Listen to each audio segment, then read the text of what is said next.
Welcome back. प्राचीन भारत में हुई ऐसी खोजें जिनको जानकर आप हैरान हो जाएंगे। प्राचीन भारत ने दुनिया को ऐसे आकार देने का योगदान दिया है जिनकी आप कल्पना भी नहीं कर सकते।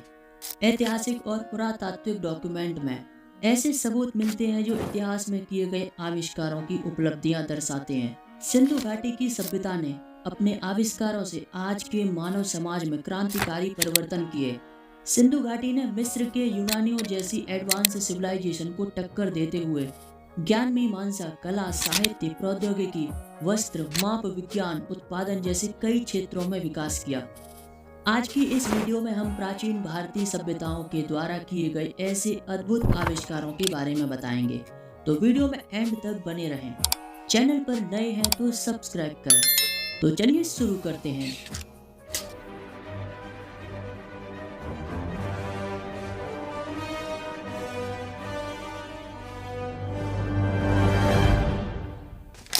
वजन मापने की एक प्रणाली।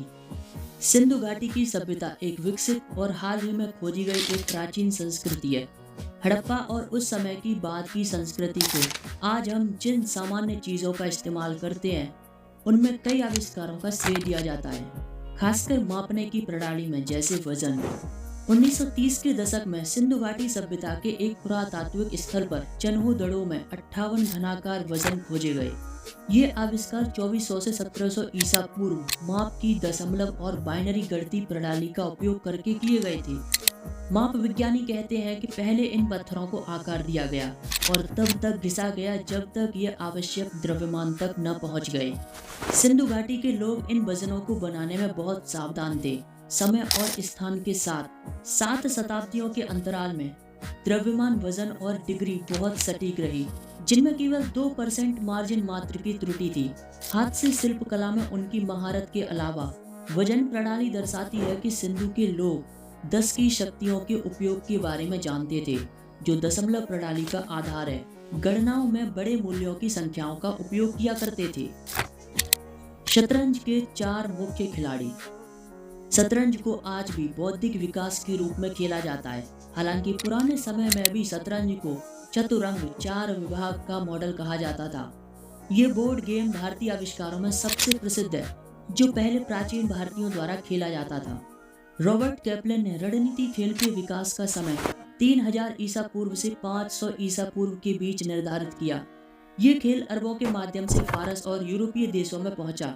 आज शतरंज के नए रूप में 64 खाने होती है और 2 लोग खेलते हैं।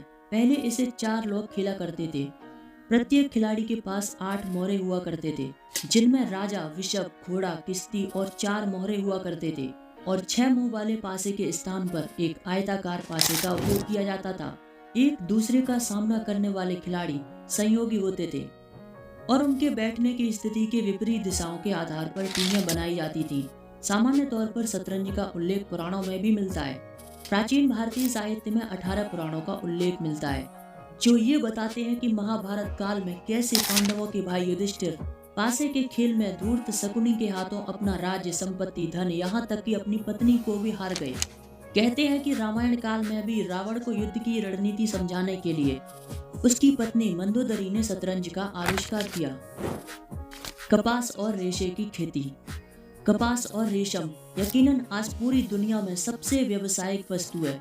सिंधु घाटी सभ्यता के लोग बहुत पहले ही इस कपास की खेती करते थे, जबकि प्राचीन यूनानी बकरियों की खाल और अन्य जानवरों की खाल का उपयोग कपड़ों के रूप में करते थे। प्राचीन भारतीयों ने 5000 ईसा पूर्व से कपास की खेती शुरू कर दी थी।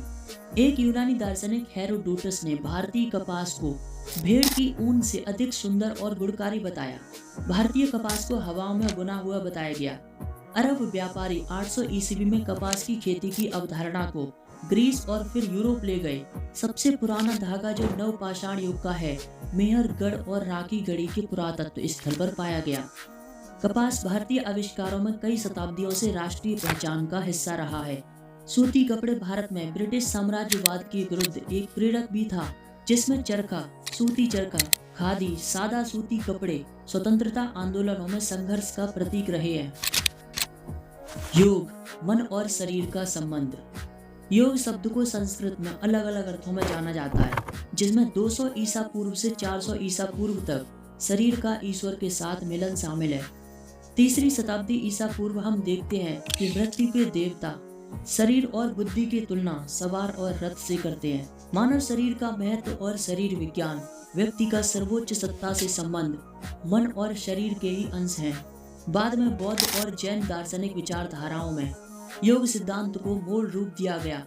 300 से 400 ईसा पूर्व योग सिद्धांत को अमर कर दिया गया, जो आज भी हमारी समझ को प्रभावित करता है, हमारे मन में अनुभूति, दिव्य अलौकिक ज्ञान और चेतना को जगाता है।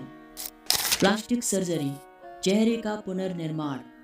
आज प्लास्टिक सर्जरी अंतर्राष्ट्रीय स्तर पर कौशल और प्रतिभा के समान ही महत्वपूर्ण है। ये सौंदर्य सर्जरी भी भारतीय आविष्कारों में शामिल है, जिसका उल्लेख ऐतिहासिक ग्रंथों में भी मिलता है। पुनर्निर्माण सर्जरी का सिद्धांत भारतीय ग्रंथों में 4000 साल पहले से दर्ज है। वैदिक ग्रंथों में शिव, जो सर्वोच्च हिंदू देवता हैं, जिन्होंने अपने मृत पुत्र गणेश के सिर को हाथी के बच्चे के चेहरे से बदल दिया। 2800 साल पहले एक प्राचीन भारतीय महान चिकित्सक सुश्रुत, जो आयुर्वेद के महान ग्रंथ सुश्रुत संहिता के प्रणेता हैं, इनको शल्य चिकित्सा यानी कि सर्जरी का जनक कहा जाता है। सुश्रुत ने 300 प्रकार की सर्जरी प्रक्रियाओं की खोज की, जिनमें नाक की सर्जरी, त्वचा का प्रत्यारोपण का उल्लेख मिलता है। उन्होंने राइनोप्लास्टी की सर्जरी का विस्तार से वर्णन किया है, जिसमें गाल या माथे के फ्लैप का उपयोग करके नाक को फिर से बनाने जैसी पूरी जानकारी है। 4वीं शताब्दी में भारत के एक और प्राचीन भारतीय चिकित्सक अथरेया, जिन्होंने अष्टांग हृदय में प्लास्टिक सर्जरी के बारे में बताया। शून्य की अवधारणा। भारतीय आविष्कारों की सूची में महान गणितज्ञ आर्यभट्ट शून्य की खोज के लिए जाने जाते हैं। इन्होंने हमेशा अपनी संख्या प्रणाली में शून्य के लिए ख का यूज किया। वर्तमान गणित का श्रेय प्राचीन भारतीय विद्वानों को जाता है। प्राचीन भारत और ग्रीस के बीच सामग्री और विचारों के आदान प्रदान के सबूत मिलते हैं। भले ही ग्रीस को शून्य की अवधारणा पर कुछ राय देने का श्रेय दिया जाता है, लेकिन गणित की दुनिया में क्रांति 500 ईस्वी में एक महान गणितज्ञ आर्यभट्ट ने लाई। उनके द्वारा ही शून्य को एक स्थानिक मूल्य प्राप्त हुआ। इसके 100 साल बाद एक भारतीय वैज्ञानिक ब्रह्मगुप्त ने शून्य को खाली जगह छोड़कर दर्शाते थे। बाद में आकाश जैसे समानार्थी शब्दों का उपयोग किया जाने लगा, जिनमें से एक शून्य, जिसे खाली सर्कल से चिन्हित किया जाता था। इस तरह शून्य की अवधारणा एक विशेष संख्या में बदल गई। ये धारणा अरब व्यापारियों द्वारा पश्चिमी देशों में फैलाई गई। हालांकि उस समय शून्य का इस्तेमाल गणना करने के लिए नहीं, बल्कि संख्याओं को संग्रहित करने के लिए किया जाता। तो ये थे भारत में हुए कुछ ऐसे आविष्कार जो प्राचीन सभ्यताओं द्वारा भारतीयों ने किए थे। भारत में हुई प्राचीन खोजें आज भी दुनिया को नया रूप देती हैं। वीडियो नॉलेजेबल लगी तो वीडियो को लाइक करें। लाइक हम रखते हैं 100 लाइक्स का, और चैनल पर नए हैं तो सब्सक्राइब करें। तो मिलते हैं एक और एपिसोड में, तब तक के लिए थैंक्स फॉर वॉचिंग।